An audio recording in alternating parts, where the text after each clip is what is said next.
Selamat malam pemirsa, cuitan pegiat media sosial Ferdinand Hutahayan masih menjadi perbincangan kami malam hari ini. Bukan hanya masalah postingannya yang sudah dihapus oleh yang bersangkutan, tapi ternyata berujung dengan ancaman. Bahkan polisian menegaskan yang bersangkutan sudah ditahan dan juga ditetapkan menjadi tersangka dengan pasal yang disangkakan kepada Ferdinand, yakni pasal 45 Junto ayat 2 dengan pasal 28 Undang-Undang ITE. Ternyata cuitan ini sungguh menjadi bumerang bagi dirinya sendiri. Meskipun sudah dihapus ya Maria ya? Sudah dihapus, pro kontra di masyarakat juga pada saat itu juga sudah mulai bergulir. Tapi hingga saat ini Ferdinand diputuskan pada malam hari tadi ditetapkan sebagai tersangka. Undang-undang yang digunakan bukan undang-undang, kemudian kalau kita bisa lihat yang digunakan adalah undang-undang ITE dan juga kemudian ujaran kebencian.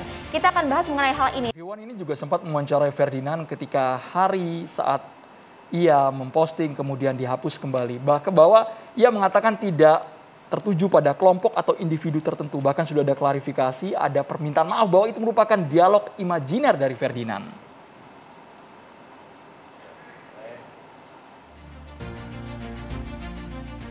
Iya, jadi memang cuitan dari Ferdinand ini kemudian juga menyeret dirinya dengan status tersangka. Ini ada Allahmu lemah, tapi kemudian di sini diklarifikasi juga bahwa memang ada kesalahan. Jadi ada pengakuan kan dari pihak dirinya bahwa memang ada kesalahan di sana, sudah diminta maaf juga disampaikan juga oleh Ferdinand, tapi ya memang hal ini kemudian tetap diproses oleh hukum dan menyeret dirinya sebagai tersangka. Yang komentar memang beragam karena Ferdinand juga mengaku sudah menjadi mu'alaf pada tahun 2017.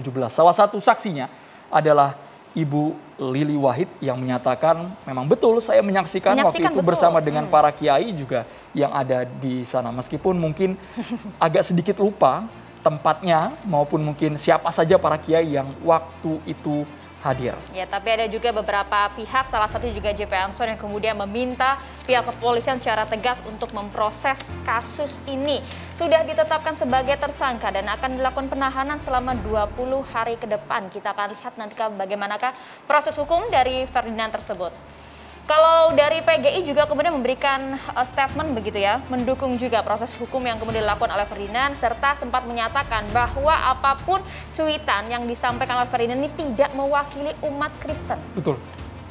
Ini merupakan berbagai tanggapan, bahkan dari Majelis Ulama Indonesia, Kiai Jolil Nafis juga mengatakan sebenarnya kita tidak perlu menanyakan agamanya apa, mualaf atau tidak, selama membandingkan Allahnya dengan Allah yang lain, seraya merendahkan yang disembah orang lain menurut keputusan Ijtima Ulama MUI 2021 adalah penodaan agama karena sudah dianggap menghina dan melecehkan Tuhan yang disembah. Itulah beragam komentar dari tokoh di Indonesia mengenai cuitan yang ramai sekali jadi perbincangan. Jadi ini menjadi pelajaran untuk kita semua bahwa sesungguhnya ketika sudah berkomentar di media sosial harus dipikirkan resikonya seperti apa, karena jejak digital itu memang sifatnya abadi. Jejak digital tidak kemudian bisa dihapus begitu saja, tapi memang ada beberapa pihak yang niatnya bertabayun lah, ingin memediasi bagaimanakah kasus ini. Salah satunya juga dilakukan oleh Gus Rofi yang kemudian melakukan mediasi terhadap Ferdinand. Kita lihat terlebih dahulu bagaimanakah tayangan berikut ini.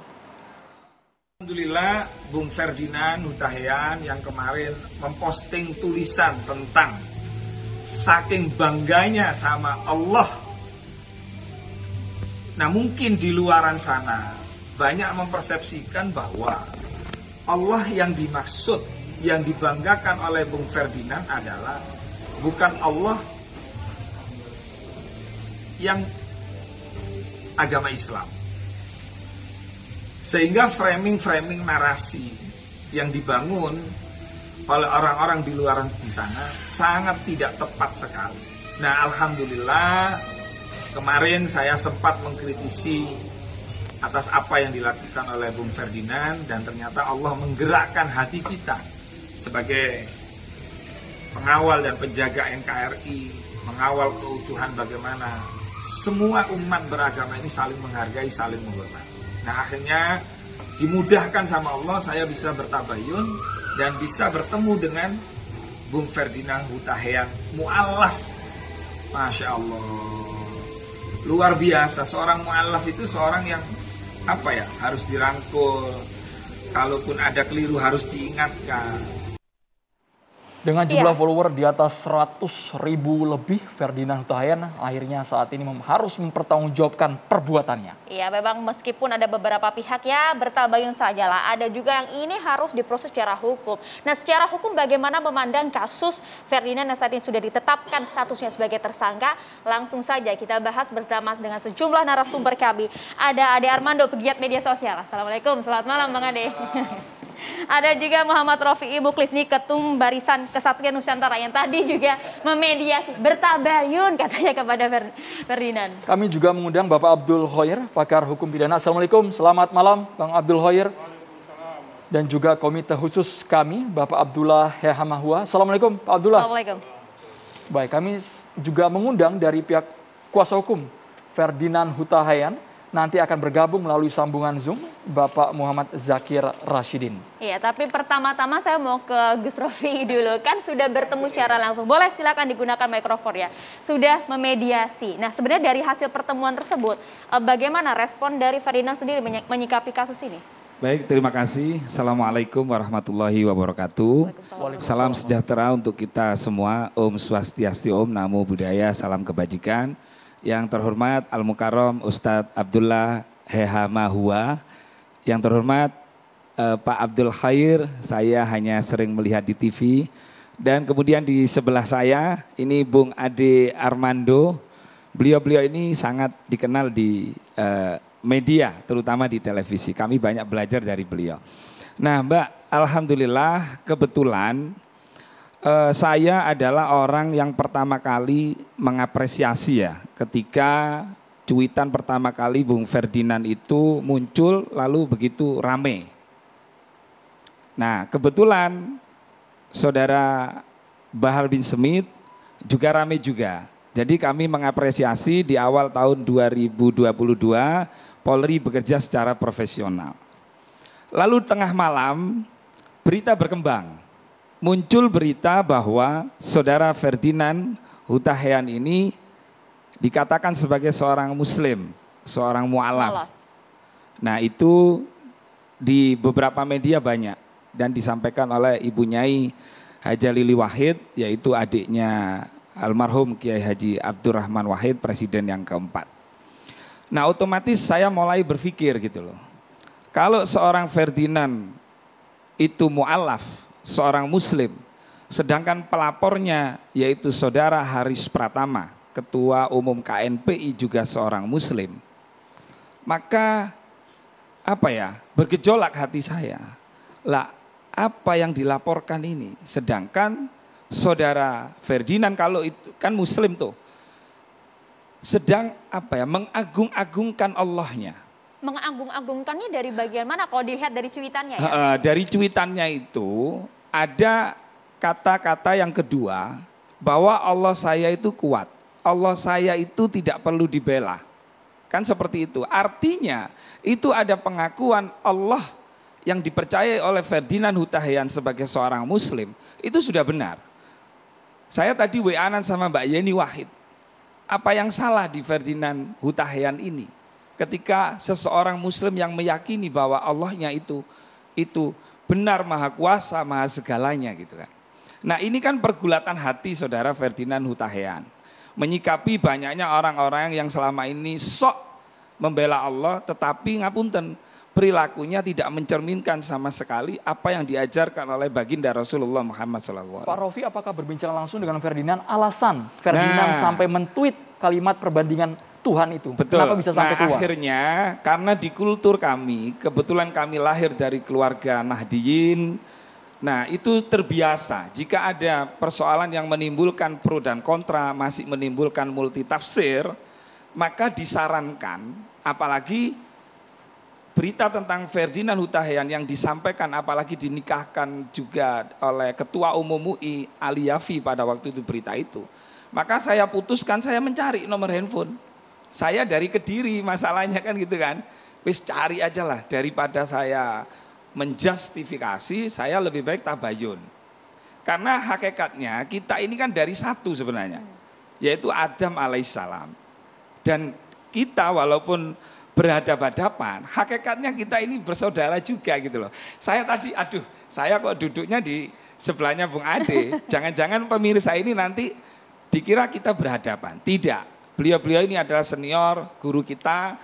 Nah kita lahir di Indonesia, hidup di Indonesia, bagaimana kita menjaga dan merawat pengakuannya Indonesia. Pak Rofi, pengakuan dari Nah, Ferdinand akhirnya apa yang Bung disampaikan? Ferdinand, alhamdulillah 7:30 itu subuh saya coba kontak, ternyata Bung Ferdinand sendiri yang kontak saya gitu kan.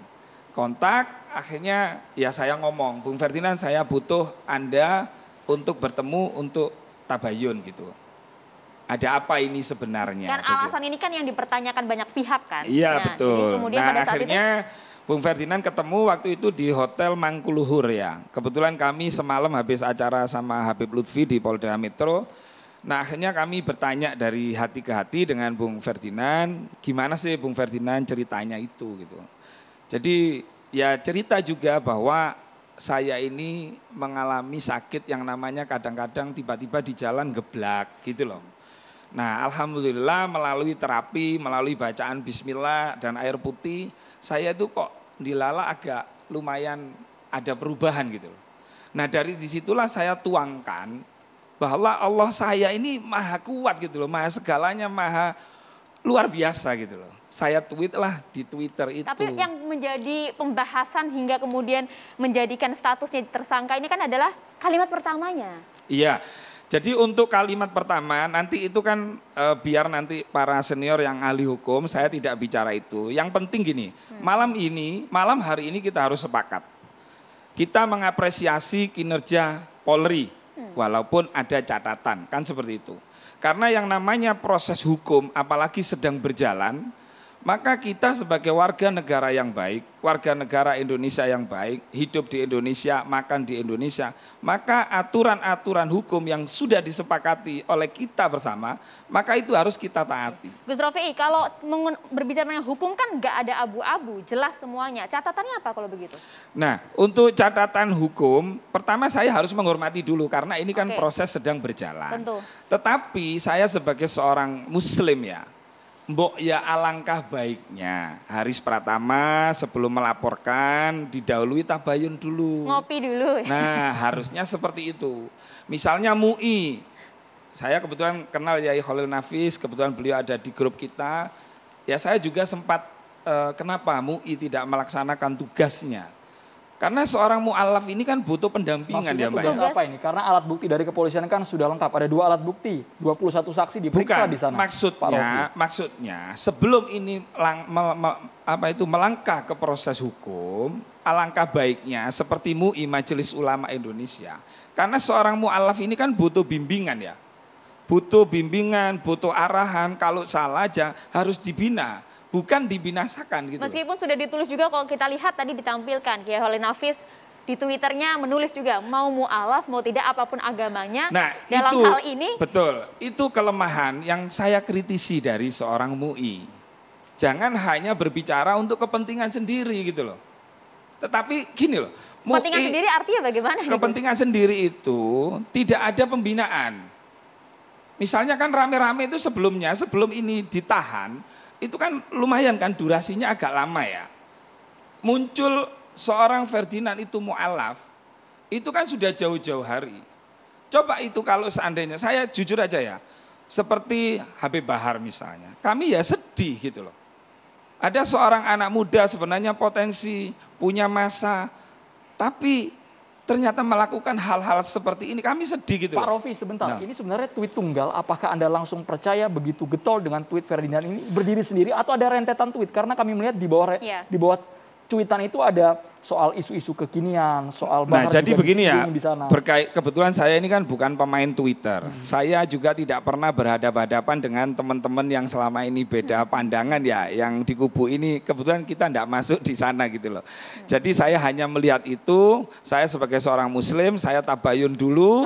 Nah hasil tabayunnya Ferdinand ini menunjukkan hal-hal yang membuat saya yakin. Ada sebenarnya tapi Gus ini tolong jangan disampaikan. Karena urusan saya dengan Allah, kan tak tanya, kenapa kok nggak kok nggak diumumkan Anda sebagai seorang mu'alaf? Jawabannya itu sangat mengharukan Bung Ferdinand itu. Karena ini masalah saya dengan Allah, Jadi saya tidak perlu Gus untuk menyampaikan ke khalayak umum. Tapi ungkapan itu kan soal membandingkan Allah kan dituangkan ke ranah publik. Bukan. Tidak Pak Rofi, terbatas itu agama. 100.000 lebih follower loh Pak. Dampaknya bisa luar biasa. Masalahnya Mas Haris ini ketika melaporkan, kan di TV One kan pernah ngomong tuh, bahwa Allah saya ini Muslim. Yang Allah sana yang dimaksud itu Allahnya Ferdinand, kan itu kan. Itu yang membuat tidak ada titik temu. Coba kalau seandainya Bung Ferdinand itu dari awal itu bahwa beliau itu seorang mu'alaf, seorang muslim, mungkin nggak sampai itu terjadi di pelaporan tadi itu. Kita gitu tidak loh. tahu juga bagaimana ininya. Kita itu. perlu dengar juga, saya ingin juga dengar bagaimanakah respon dari Pak Abdul Khoir. Tapi kita tahan dulu ya Pak ya. Usai jeda berikut, tetaplah bersama kami di Catatan Demokrasi.